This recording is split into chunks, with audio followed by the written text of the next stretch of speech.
नमस्कार मित्रों। लाल किताब और अन्य वैदिक पद्धतियों के द्वारा हम सभी ग्रहों के 12 भावों में फल की चर्चा कर रहे हैं। इसी सीरीज़ में हमने बृहस्पति से प्रारंभ किया था और बृहस्पति देव के प्रथम भाव से लेकर 12 भावों तक की फल की चर्चा हमने की थी। अब सूर्यदेव के फल की चर्चा कर रहे हैं। इसमें भी हमने प्रथम भाव से लेकर छठे भाव तक सूर्यदेव की फल की तब चर्चा की है। आप वो सारे वीडियोज़ प्लेलिस्ट में जाकर देख सकते हैं। आज हम सप्तम, अष्टम और नवम भाव में सूर्य महाराज के फल की चर्चा करेंगे। सूर्य महाराज, चूँकि जानते हैं आप, सत्ता के कारक हैं, समाज के कारक हैं, पिता के कारक हैं, पिता तुल्य लोगों के कारक हैं और साथ ही साथ यश, मान, सम्मान, समृद्धि, इन सब के कारक सूर्यदेव होते हैं।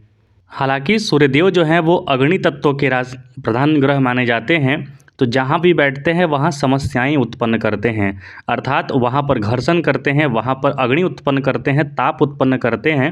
तो उस घर से संबंधित परेशानियाँ होती हैं व्यक्ति को, बिल्कुल होती हैं, क्योंकि जहाँ भी बैठते हैं उस घर को जलाते हैं और जहाँ देखते हैं उस घर में उजाला भर देते हैं, उस घर को निखार कर ले आते हैं। अर्थात सूर्य जहाँ बैठे हैं वहाँ कम करेंगे और जहाँ जिस घर को भी देख रहे हैं उस घर में ज़्यादा आपकी रोशनी, प्रखरता, निखरता आएगी। उससे संबंधित यदि आप कार्य भी करते हैं तो आपको सफलता ज़्यादा मिलती है। आइए अब हम चर्चा करते हैं सप्तम भाव में सूर्यदेव क्या फल देते हैं। सप्तम भाव में यदि सूर्य बैठे हैं तो जातक स्त्री विलास में रत, चंचल, कुरूप, स्त्री क्लेश कारक तथा राज्य द्वारा अपमानित होने का यहाँ पर चांसेस होता है, क्योंकि सूर्य यहाँ पर कालपुरुष कुंडली के हिसाब से सप्तम में बैठे हैं और लाल किताब के हिसाब से यहाँ पर सप्तम में बैठे तो कोई भी राशि में बैठे नीच के माने जाते हैं। तो यहाँ पर थोड़ा फल उनका खराब देखा जाता है, क्योंकि सप्तम दाम्पत्य का होता है, प्रेम का होता है और यहीं पर सूर्यदेव बैठे हैं तो दाम्पत्य खराब करने का कार्य करते हैं। लेकिन ये देखा जाना ज़रूरी है कि इस घर का जो स्वामी ग्रह है उससे सूर्य के कैसे संबंध हैं। यदि इस घर का जो स्वामी है, डिपॉजिटर जो है, वो मजबूत अवस्था में है या फिर अन्य शुभ ग्रहों की स्थिति जो दृष्टि है वो सूर्य पर पड़ रही है, तो ये जो खराब फल हैं ये कम हो जाते हैं। व्यक्ति कठोर स्वभाव का होता है, चिंताग्रस्त होता है, उसे साझेदारी अथवा यांत्रिक शक्ति से लाभ मिलता है, शारीरिक व्याधियों से अधिक समय तक ग्रस्त रहता है। अर्थात यदि आप ज़्यादा समय तक कोई भी बीमारी, छोटी बीमारी भी हो रही है तो लंबे टाइम तक यदि खींच रही है तो समझिए सूर्य परेशान है वहाँ पर, सूर्य पीड़ित है वहाँ पर। तो सूर्य को बलवान करने के लिए सूर्योदय से पहले उठना है, सूर्यदेव को जल देना है, सबसे बड़ा उपाय यही होता है। अब लाल किताब के अनुसार यदि हम चर्चा करें तो तपेदिक, खुदकुशी, आग के वाक्यात, गबन वगैरह बहाने होंगे, गृहस्थ से तंग आकर भागे हुए फकीर की किस्मत होगी, बदमिजाजी, खुदगर्जी, बेहद तबाहकुन गुस्सा बुनियाद होगा। अर्थात ये सारे जो खराब फल बताए गए हैं ये सूर्य यहाँ पर बैठकर देते हैं। तो सूर्य के फल को कम करना है। याद रखिए, किसी भी सूरत में, किसी भी सूरत हाल में आपको यहाँ पर सूर्य का जो रत्न होता है वो नहीं पहनना है, अन्यथा परेशानी बढ़ेगी।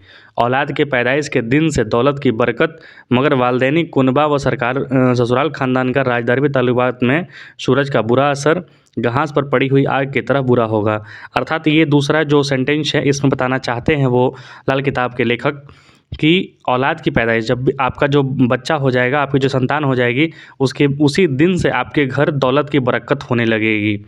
लेकिन जो आपका ससुराल खानदान है या फिर जो कुनबा है, अपने परिवार का खानदान है, वहाँ थोड़ी परेशानियाँ होंगी सरकार से संबंधित। तो सूर्यदेव का उपाय ज़रूर करें। लाल किताब के अनुसार तीसरा फल होता है सूरज कभी मंदा न होगा और सब कुछ उम्दा होगा। अर्थात यहाँ पर सूर्य बैठते हैं सप्तम भाव में तो आपको देखेंगे, आपके लगन को देखते हैं ये अपनी पूर्ण दृष्टि से, सप्तम दृष्टि से। तो आपका जो व्यक्तित्व होगा, आप में जो व्यक्तित्व या आपका जो विचार होगा वो सामाजिक होगा, समेकित होगा और उत्कृष्ट होगा। वहाँ पर उम्दा फल नहीं मिलेगा। बेशक दुनिया के लाखों दुख और ज़माने की लाखों मुसीबत देखनी पड़े, मगर फिर भी एक जहान दिया और आशानी मर्द होगा। अर्थात सप्तम भाव चूँकि दसम से दसम होता है तो व्यक्ति को सामाजिक या फिर मान सम्मान, प्रसिद्धि या फिर नौकरी वगैरह में या फिर जो कर्म क्षेत्र है वहाँ पर भले लाखों परेशानियाँ झेलनी पड़े, परेशानी हो, परिवार में परेशानी हो, लेकिन फिर भी ये व्यक्ति जो होता है एकदम मजबूत, हट्टा-कट्टा और एकदम सुलझा हुआ व्यक्ति होता है, जो किसी भी समस्या को सुलझाने की क्षमता रखता है, आगे बढ़ने की क्षमता रखता है। अब यदि सूर्यदेव आपके अष्टम भाव में जाकर बैठ गए तो जातक चंचल होता है, हालांकि विद्वानों का आदर करने वाला, बेकार की बड़बड़ करने वाला, बहुत ज़्यादा बोलने वाला, हालांकि अष्टम में सूर्य बैठे हैं तो ये जहाँ भी जिसके घर अगर किसी मृत्यु शैया पर व्यक्ति के पास जाकर ये बैठ जाए तो उस व्यक्ति की मृत्यु जल्दी नहीं आती है, क्योंकि सूर्य आत्मा के कारक माने जाते हैं। तो ये भी होता है इसमें अच्छा खासा बहुत आगे का बोल देने का, वक्ता होने का, या फिर एक प्रोफेसी जिसे कहते हैं हम, कि अभी बोल दे तो वो हो जाए, इस तरीके की चीज़ें भी होती हैं ऐसे व्यक्ति में। हालांकि भाग्य से परेशानी होती है क्योंकि ये नवम भाव से 12वें बैठे हैं। शील रहित नीच से भी सदा रोग से पीड़ित तथा परदेशवासी होता है, क्योंकि अष्टम भाव विदेश भाव होता है। तो सूर्य यहाँ पर जाकर बैठ गए तो घर में, अपने घर में मन कम लगेगा, बाहर ज़्यादा रहेगा। यहाँ पर ज़्यादा खराब फल बताए गए हैं। तो व्यक्ति को यहाँ पर सूर्यदेव का उपाय ज़रूर करना चाहिए। उसको जब क्रोध आता है तो व्यक्ति आपे से बाहर हो जाता है, अर्थात नियंत्रणहीन हो जाता है। सूर्यदेव अष्टम में बैठे हैं तो व्यक्ति को नेत्र रोगी बनाते हैं, क्योंकि सप्तम दृष्टि से वो दूसरे भाव को देख रहे हैं। तो पुरुष की दाहिनी और स्त्री की बाईं आंख से संबंधित कुछ परेशानियां हो सकती हैं। दीर्घायु, पित्त रोगी, अधीर व त्यागी होता है। वैसे भी यदि आप पुरुष सूक्त पढ़ेंगे तो उसमें मंत्र है, चंद्रमा मनसो जातः चक्षु सूर्य हो जाए, तो अर्थात चंद्रमा मन का ज्ञाता, मन का सोर्स है, और जो सूर्यदेव है वो नेत्र हैं। तो नेत्र संबंधित जब भी सूर्य कहीं भी पीड़ित हो रहा हो तो नेत्र से संबंधित परेशानियां ज़रूर होती हैं। और ख़ासकर अमावस्या के टाइम के जो लोग होते हैं उनका तो बिल्कुल ही परेशानी होता है आँख से संबंधित, आप लिख के रखिए।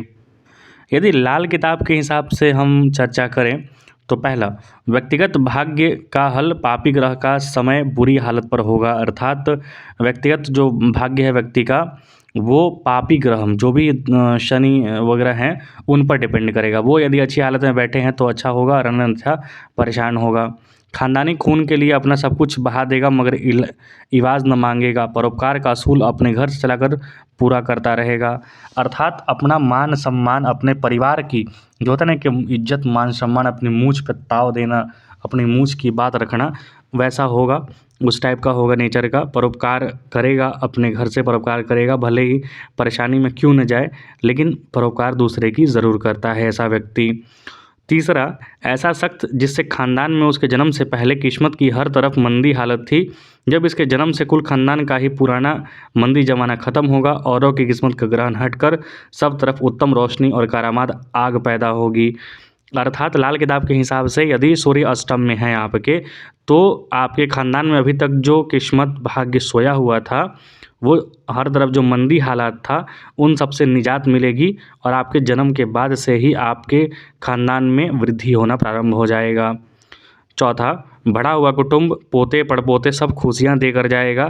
ख़ानदानी परवरिश करने वाला किसी का कुछ बने, वह अपनी ख़ानदानी रस्म के लिए अपना सब कुछ बहा देगा मगर एवज़ न मांगेगा, और न ही कभी खुद रोटी से भूखा मरेगा, बल्कि वह अपनी 7 पुश्तों का निगहबान और मददगार होगा। परोपकार का वसूल अपने घर से चलाकर कुल दुनिया के लिए पूरे कर देगा। अर्थात यहाँ पर आप देख रहे हैं कि अष्टम में बैठे हैं सूर्य और दूसरे को भाव को देख रहे हैं। दूसरा भाव अपना कुल खानदान होता है, पैतृक संपत्ति होता है, तो दूसरा भाव को बढ़ा देंगे, एक्टिवेट कर देंगे। याद रखिए, आपका कुल खानदान अच्छा होगा, आपका अचल संपत्ति अच्छी होगी, आपका जो धन संपत्ति है, पिता का खानदान है, सब कुछ बढ़ोतरी में ही होगा। तो ये अष्टम में बैठने के अच्छे फल भी हैं सूर्य महाराज के। अब यदि हम नवम भाव में सूर्य महाराज के बैठने का फल देखें तो यहाँ यदि सूर्य अपने घर में हो या फिर मित्र घर में हो या फिर उच्चस्थ हो तो पिता की आयु अच्छी होती है, अन्यथा पिता की आयु कम होती है, अल्पायु होता है, या फिर पिता से बनेगा नहीं। याद रखिए, ऐसा जातक सत्यवक्ता, सुंदर केश वाला, अपने परिजनों का हित करने वाला, देव और ब्राह्मणों का भक्त, बाल्य अवस्था में रोगी, धनवान, अच्छी सूझबूझ वाला, योगी, तपस्वी, सदाचारी, नेता और वाहन आदि के सुख से युक्त होता है। अर्थात नवम भाव में अच्छे फल मिल रहे हैं, लेकिन पिता से संबंधित खराब फल मिलेंगे। याद रखिए, यदि यहाँ पर वो कहीं से भी पीड़ित हुए तो। अब यदि आप लाल किताब के अनुसार चर्चा करें तो पहला, अगर हकीमी पेशा अख्तियार किया तो उसके हाथ में सफ़ा की बरकत ज़रूर होगी। अर्थात वो डॉक्टर वाला जो है, वैद्य वाला जो पेशा उसने किया तो उसके हाथ में शफ़ा होगी, अर्थात उसके हाथ से लोग बड़े आराम से ठीक हो जाया करेंगे। वो एक दवाई लिख देगा और व्यक्ति ठीक चंगा हो जाता है, मतलब डॉक्टर बहुत अच्छा बनेगा। उसका ख़ानदान उससे पहले बाप दादा गए, वह खुद लंबी उम्र का ठेकेदार होगा, मतलब उम्र अच्छी होगी उसकी। वालदेन का ज़रिया मुआयस जीवन अमूमन सरकारी मुलामजत होगा, अर्थात जो अपना जीवन निर्वाह के लिए जो भी कार्य करेगा वो गवर्नमेंट सेक्टर से जुड़ा हुआ होगा। सफ़ेल माया मंद होगी, दक्षिण के दरवाजे के साथ मौत की पहली निशानी होगी, अर्थात याद रखिएगा यहाँ पर यदि सूर्य महाराज नवम भाव में आपके विराजमान हैं तो दक्षिण दरवाज़ा जो भी मेन गेट होता है किसी भी घर का, अपने घर का कम से कम याद रखिए दक्षिण दरवाज़ा ना रखें। मेन गेट जो है आपका वो दक्षिण का नहीं होना चाहिए। तो ये सूर्य महाराज के मैंने आपको सप्तम, अष्टम और नवम भाव में फल बताए। अगला जो वीडियो आएगा उसमें सूर्य महाराज को दसम, 11वां, 12 भाव का फल मैं आपको बताऊंगा। आप जो भी कुछ पूछना सकते हैं कमेंट बॉक्स में लिख सकते हैं, और कुछ त्रुटि रहे तो वो भी आप लिख सकते हैं। कृपया चैनल को लाइक शेयर सब्सक्राइब जरूर करें। देखने के लिए बहुत बहुत धन्यवाद।